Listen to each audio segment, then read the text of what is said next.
The League MMO is one of the most ambitious projects in the entire gaming industry. Whether it's MOBAs, FPS games, card games, or even shows, everything Riot touches just works out and ends up becoming a benchmark for that genre. And from what we know so far, their MMO has a crazy chance of actually being the best one ever made. They don't just want to do the basic Runeterra-based MMO thing. They're aiming for something totally new and innovative. So let's get straight into it.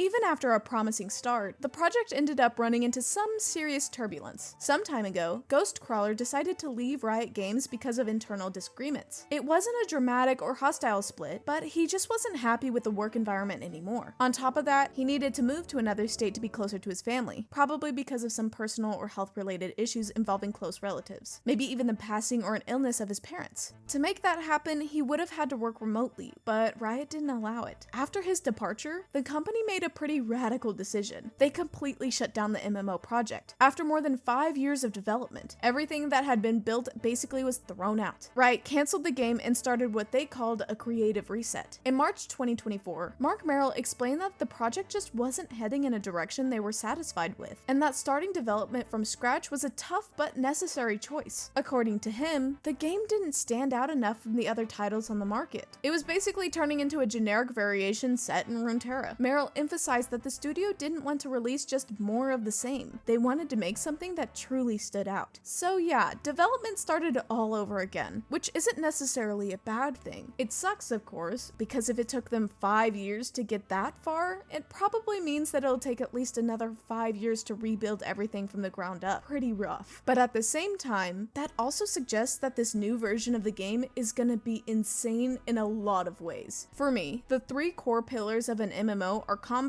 progression, and economy. So in at least one of those 3 areas, they've gotta innovate big time. And with this reset came a new executive producer, Fabrice Condominis, who's worked at Electronic Arts and BioWare, and is known for his contributions to complex narratives like the one in Mass Effect 3. What this kind of shows is that the MMO might have a really strong focus on narrative, maybe even with player choices actually having some sort of impact. That's cool for some games like The Witcher, but it doesn't really sound that interesting for an MMO. Let's be honest here, have you ever actually cared enough to stop and read what's written in an MMO? Usually players just spam the skip button through all of the dialogue. But there's a catch that some fans pointed out. The previous project led by Condominis was Mass Effect Andromeda, which is widely considered the weakest entry in the whole franchise. So yeah, maybe he's been going through a bit of a rough patch. The former executive producer, Vijay Thakkar, is still working on the project, but now as the technical director. With the full restart of the development, the uncertainty around the release of Riot's long-awaited MMO has become one of the biggest topics among fans. But maybe we've got a bit of good news here. Mark Merrill, who's known for being a huge fan of MMORPGs, and whose World of Warcraft character is literally named Tryndamere, recently joined a WoW hardcore livestream, where a bunch of creators and streamers took the chance to ask him about the project's progress. Merrill's answer gave a long-term outlook. He said he expects the MMO to be out by 2030, which means about 5 more years. Considering how long MMOs take to make, that's really not that much time, especially since they'd already spent 5 years on it before. But for now, we shouldn't expect many updates. Experts are saying that until around 2028, we probably won't hear much about the game, and that's based on what Merrill himself said. He asked the community for patience and trust, explaining that the project will go through a long period of silence. According to him, that information blackout is intentional, giving the team space to fully focus on the massive amount of work ahead. He wrapped it up with a phrase that's become a symbol of this new phase. Remember, no news is good news. However, some warning signs have started to pop up among analysts, and they might be reasons for concern. The MMO is being built on Unreal Engine, which raises some questions about Riot's technical capabilities. The company, according to recurring criticism, has struggled a bit with large-scale projects. There's also the fact that Unreal tends to produce really heavy graphics because it tends to lean into realistic visuals. But not every game ends up that way. Take Valorant, for example. It's built on Unreal, but looks totally different. If you play Valorant, drop your thoughts in the comments. I really want to know what you think about this use of Unreal.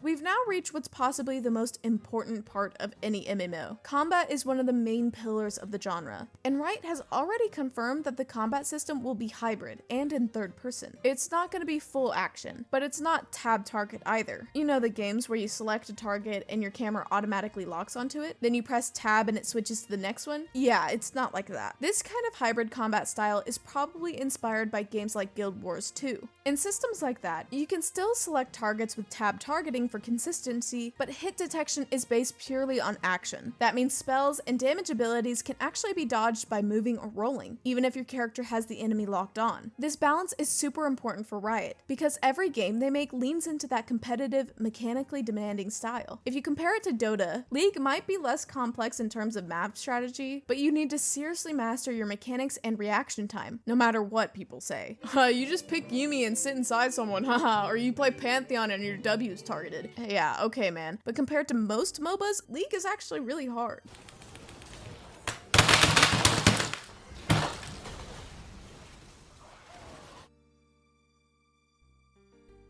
Fluidity is a requirement. In League, champions aren't locked while using their abilities during combos, aside from a few exceptions like Mordekaiser's Q or Jin's W. The MMO probably won't have a global cooldown, GCD, but you might ask me what that is. As the name already suggests, a global cooldown is a cooldown that happens immediately after a skill and applies to all skills, preventing you from using just one skill right after the other. And considering how Riot Games approaches things, the game either won't have that or it'll be very short, replicating that system of chaining skills one after the other, which is League's signature. In a large-scale PvP, a common problem in pure action MMOs is visual clutter, which can blind players and make reading the fight hard. The hybrid system by Riot should mitigate this, allowing players to focus on tactical positioning and dodging rather than trying to target individual enemies amid hundreds of visual effects.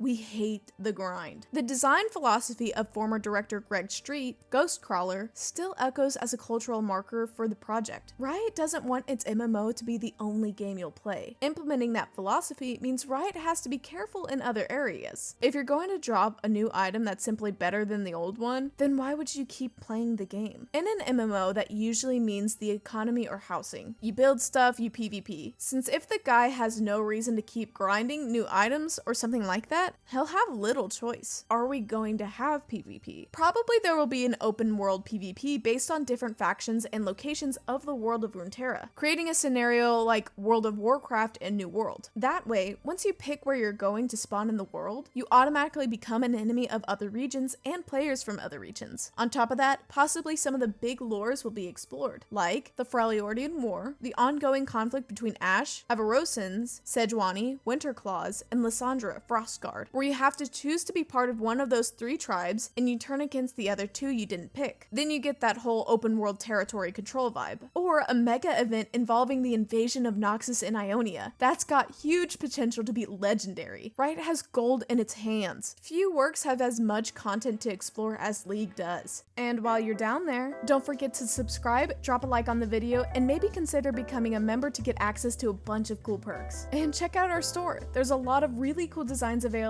and products, so go check them out. Links in the description. Anyways, back to the video. There could also be an event around the Black Mist, where all the servers must fight the Spectres, and the world boss is Viego. In addition to you were born into this faction so you're in this group, it could also be an ideological choice, like when Riot ran the event letting players decide whether Ionia or Noxus would win the war, and Ionia won. And that's how Riot added the Ionian Boots of Lucidity to the game. There could be events in that style, like a Piltover versus Zon kind of event, or you siding with certain champions, like you pick Victor and then you fight for him. With the success of Arcane, this would hit a lot more people outside the League bubble and introduce them into this universe that goes way beyond Piltover and Zon. Now, let's talk about classes. Executive producer Fabrice Condominis was asked if there would be a Blood Mage class in the MMO, and he gave a cryptic response with a winking emoji. That implicit confirmation suggests the class will exist. From what we know now, I believe this won't be an MMO where your weapon makes your class, like you equip a sword and suddenly you're a warrior. Instead, I believe you'll have 2 options. Either you pick your class up front, or there will be archetypes, like tank, warrior, mage, archer, etc. And then in each region, region, those archetypes will differ. For example, in Nexus, the mage will be a blood mage, in Demacia, a base mage, in Targon, a celestial mage, or something like that for all of the classes. And it wouldn't just be a visual change, his entire kit would change depending on the region. Like the mage of a Demacia would be the classic mage everyone knows, while the blood mage of Nexus would lose a lot of health using abilities, but deal much more damage, kind of like Vladimir. The tank or fighter in Nexus might be like Darius or Scion, while in Demacia, it might be like Garen or Fiora. A healer in Targon could be like Soraka, and in Shurima, it might be like Zolani, who uses blood magic to heal herself and others around her. And in each region, there could be items that enhance your class. Like if you're a base mage, you might go to Ionia, complete a quest for the Tier of Shadows, and become a shadow mage. How will the economy work? If the game's design is anti-grind, the economic progression and crafting must become the main sandbox activity and optional engagement. The profession system must be player-driven, similar to EVE Online, where the market is sustained by regional interdependence. So there are things you can only get in specific regions, meaning to get the best items, players must collaborate. For instance, someone from Piltover must produce some Hextech component, someone from Freljord must provide a shard of true ice, someone from Bilgewater must fish a certain rare fish, then all the materials come together to craft an item. This makes all regions matter, preventing the economy from being centralized in just one part of the map. I would prefer if the map were huge and a 100% open, even if it takes 50 minutes riding a horse to reach the other end of the map. With no teleport or anything that makes traveling easier, you need to cross the map and explore everything along the way, using all kinds of mounts, like monsters, Hextech vehicles, etc. I really hope Riot adds a good variety of mounts in the game. The plan is to release it in stages, launching the MMO by regions. This approach follows a well-established model in the genre, like what happened with World of Warcraft, which only added Northrend 6 years after Warcraft 3. The community believes that the initial map will be defined based on 3 main criteria. Is it essential? Is it central? Is it worthy of expansion? The essential and central regions are most likely to appear in the initial release. Demacia and Nexus, probably the most well-known regional rivalry among League of Legends fans, and the 2 most important regions in the lore, so they must be relevant. Piltover and Zaun, guaranteed presence. The success of Arcane consolidated their importance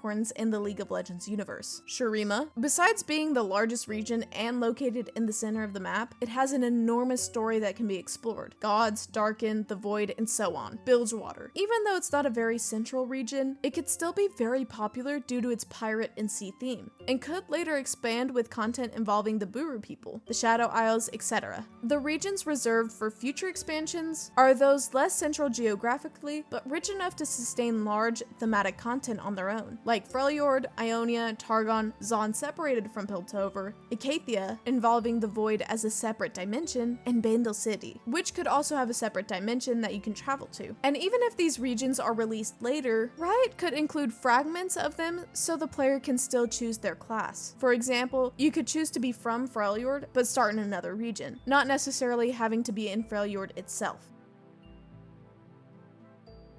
The leak about Project T, Riot's new MMORPG. A recent leak revealed the existence of a mysterious new project from Riot Games. According to the information that came out, the company is reportedly hiring developers for a new first-person shooter, FPS, for PC that would also include RPG and MMO elements. The project has been given the codename Project T. Just like Riot's other titles, it's expected to follow the live service model and be completely free to play. Internal sources say that Project T isn't an extra mode for Valorant, nor is it directly related to Hytale, which is a project owned by Riot but operates independently. Job listings from Riot's North American studio strengthen the theory that Project T will take place within the Valorant universe, especially since it's also a shooter. According to some speculation, Project T might actually launch before the long-awaited MMO. However, it's important to remember that Riot has a bit of history when it comes to cancellations. Project F, which was announced back in 2019 and described as a Diablo-style game set in the League universe, never made it out. Other projects were also abandoned, including a Super Smash Bros. Style fighting game and even a streaming platform that was supposed to compete with Twitch. So there's a chance that Project T could end up sharing the same fate, or that the RPG and MMO elements are actually just a part of a battle royale mode set in Valorant. Even though Valorant still has a smaller player base than League of Legends, in some regions it's already surpassed League's success, and honestly, League has been declining over time. It's It's nowhere near dying, but it has been losing players little by little. So maybe Riot just wants to expand the Valorant universe instead of focusing only on Runeterra. But whatever. As long as they don't abandon Runeterra, I'm fine with that. Anyway, that's basically it. See you guys in the next video.